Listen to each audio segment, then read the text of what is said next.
ওমা, কেমন আছো? এ নাও, মিষ্টিটা নাও। ভালো, তবে এসব আনার কি দরকার ছিল? তা জামাই আসেনি? তোমরা কি সব কথা এখানেই বলবে? আমরা কি ঘরে যাবো না? কখন এসছি? দিদি, মা আমাদের মিষ্টিগুলো দিয়ে দিলে কেন? আমার জন্য তো কিছুই লাগলো না। আরে পাগল, তুই শুভ বিজয়ের সবাইকে প্রণাম কর, তাহলে তোকেও মিষ্টি দেবে। দেখি মা একটু।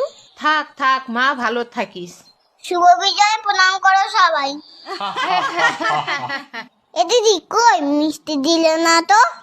আরে সবাইকে পায়ে হাত দিয়ে আগে প্রণাম কর, তারপর তো মিষ্টি দেবে। থাক থাক বাবা। থাক বাবা, তুমি অনেক বড় হও। ঠিক আছে, তুই ভালো করে পড়াশোনাটা কর। আরে আরে দাদু ভাই, তুমি কুকুরকে কেন প্রণাম করছো?